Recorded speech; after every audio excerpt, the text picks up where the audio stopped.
Cafe Networking Podcast promotes successful business experts. I'm Tom Rioch, connecting people throughout the world from my podcast studio in Brazil. Joining us today from Germantown, Tennessee is Shad Berry, co-founder of the Edmondson Berry Group, CEO of Cardia Collective, leadership coach, and entrepreneur. So Shad, what do you mean by next level leadership? Hey, Tom. Yeah, thanks for having me. Next level leadership is really a kind of a play on words. When people think about next level, they often think about an ascent towards something bigger, faster, stronger, more revenue, more dollars, more size. And that in the business realm, those are things we can measure to help hopefully give us indications of progress, growth, or getting stronger. However, there's a level of depth that is also important, kind of like a tree. The taller it grows, the deeper the roots have to be. And in our modern business climate, I think one of the things that my partner and I wanted to confront or address more holistically is that there are tools and techniques that are essential that every business owner and entrepreneur and leader, especially in the mid-market space, that they have to understand. Right. And there's a level of like emotional, relational depth and awareness that has to also accompany the modern environment. And so when I say the modern environment, I'm really just referring to a few key factors that make it unique. The book that we wrote, Next Level Leadership, Navigating the Dramatic Changes of the 2020s, was really meant to address those, primarily the fact that you've got 5 generations represented in the workforce today, which has never been the case. So you've got a lots of collision of values that have to be navigated relationally. You can't just come down with a domineering, authoritarian, tyrannical leadership and say that's not the way it is here. And then there's also the technological advancements that are just moving at such a fast pace. If you're trying to keep up with those, apart from really defining your purpose, your audience, your brand strategy, it's the relationship with your audience. So when we're talking about next level, we're really talking about, we value results. So we're not saying, hey, results don't matter, just be friendly and kind. No, we're saying results matter, and you're really going to have to develop a depth of emotional intelligence and relational integrity that accompanies that in order to really survive and thrive in this environment. Well, you mentioned a word there, integrity. That seems to have a higher value today. I'm not saying it didn't have it in the past, but it's highly focused today. Yes. Well, and we are very specific in how I'm using that term. And this is another thing that we see with leaders commonly. And it's not merely telling the truth. Like that is a part of integrity. It is that when my voice, what I say and what I do and what I feel, when those things are integrated, when they have integrity, then they can bear more appropriate stress. So we see these casualties of war in the leadership spectrum where they have kind of these occupational hazards of leaders, where they have familial distress and emotional, physical distress and physical ailments. And some of that is the lack of integration with themselves and with others, because we're operating in this performance-based identity, which says I have to become who people want me to be in order to matter and belong and succeed. And what we're saying is the differentiation of be who you're made to be, who you're wired to be, what you care about, and represent that with integrity to the market, and then let the market choose you. Instead of what we've seen is people trying to become all of these different things to appeal to all these different voices, which because of the different channels that we all have now through social media and online platforms, we try to be all things to all people. And that is really diluting the brand and also harming the leaders who are trying to manage all that. So the integrity piece becomes really important because it's about a relationship with all of my constituents, the ones I'm leading, the customers I'm trying to appeal to and serve, the people that are investing with me. So it becomes really paramount for a leader to clearly define that for themselves. Well, you really sliced integrity. And seriously, and the makeup of it is much what you said.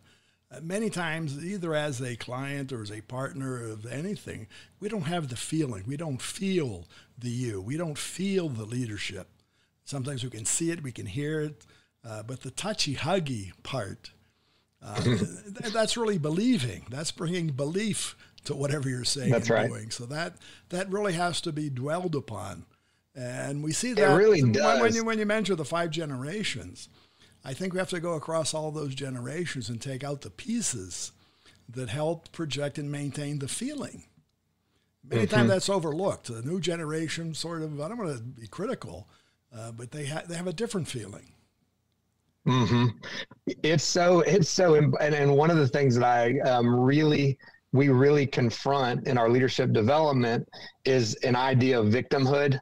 And we see and hear each generation playing a victim card, whether it's the millennials who are looking at the baby boomers and saying, making these judgmental kind of black and white statements about who they are, and vice versa. And instead of recognizing that there's a lot more shared in common than we actually pay attention to, and finding that common, and that doesn't even mean compromising what you care about. No. It just means being able to honor what each experience of each particular generation has experienced and how that has impacted what is meaningful to them. And preserve that, and to preserve that, nurture it. Right. Honor it, preserve it, nurture it. It's too easy, and it's so intellectually stunted to just dismiss it and diminish it as being this threat just because we don't want to take. And that's really what the issue is. Relationship, which is really the central point of demarcation with what leadership really is. Relationship is not efficient. It's messy. It takes time, and so when I'm in my leadership mode, when I'm in my utilitarian mindset, and I just want to get things done with top lines, deadlines, bottom lines, I do not spend the time to really appreciate and understand the relationships with the people I'm leading. We quote Henry Ford, the famous automaker and pioneer in the U.S. of, he said at one point, was quoted as saying, he just wanted the hands, but he got the whole human. It'd be a lot easier if you just had, you could direct the hands and they'd be robotic. But for most of us, the work we're doing, you can't automate everything. No. And so being able to connect at a relational, which really means an emotional level, is something we've got to learn. We're traditional, some cultures are better at it than others. But in the U.S., we tend to be a little less gifted in that regard. Well, but again, the culture, there are cultures and there are cultures, and the world's full of cultures. Right. And I think part of leadership is you're explaining that. You mentioned previously the here. There's no here anymore. It's everywhere. And when we look that there's no more here, but it's everywhere, we do have to understand that component of cultures, diversity, and different ways of people seeing the same thing, it has to be understood. Well, and you got, same thing in a great point. I mean, I work with people all over the world virtually, and we have all of our clients, and many of our clients are working with people in different contexts, or either virtually or who live here. So yes, the capacity for us to connect, relate, understand, and going back to that whole emotional element, one of the things that unites all of us that transcends language and culture is an emotional response. Our limbic brains neurologically are all the same, regardless of, and if you make a facial expression of anger or sadness or gladness, regardless of your culture, we all know what that means, that translates. So yes, I mean, there's an element of that emotional intelligence that becomes really important to be able to not only attune to your own emotions, but also to the emotions of others. And then that drives strategy. Like that informs what I do or what I don't do. It informs my values and my purpose. how far I'll go with one thing and where I'll draw a line, what I will do, what I won't do, what I can do, what I can't do, that is values driven, right. Which going back to driving business, like that's what the market responds to. That's right. What people are really craving. Mm-hmm. I think the market in general is like worn out with a lot of the gimmicks and a lot of the messaging mm-hmm. that's not backed up with real value or meat, or heart. So I think that is going to be. It's the heart. I agree with you there. You said, Ford said he got the hands that he wanted, but he also got a heart. So how can our mm-hmm. listeners find you, Shad? How can they find your heart? Yeah. The best place is Edmondson.group, EDMUNDSON, Edmondson.group. And that's where you'll find our suite of services from leadership development to brand strategy to measuring culture, which is another tool set that we really engage in to help measure and develop and build culture very objectively, but also meaningfully. We do all sorts of applicant tracking and assessment work mm-hmm. for clients to help get the right people in the right seat in the right context. And then on LinkedIn, of course, you can find us there as well, personally and also organizationally. Very good. Well, thanks for sharing your time and expertise with us. Yeah, thanks, Tom. Thanks for having me. And again, for our listeners, it's Shad Berry, S-H-A-D, the last name B-E-R-R-Y. It's Edmondson Group, and you'll find him also on LinkedIn.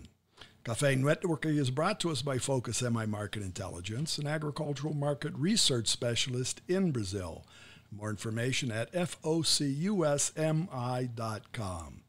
Talk to Tom, talk to the world. Thanks for listening. Till the next time here at Cafe and Networking Podcast.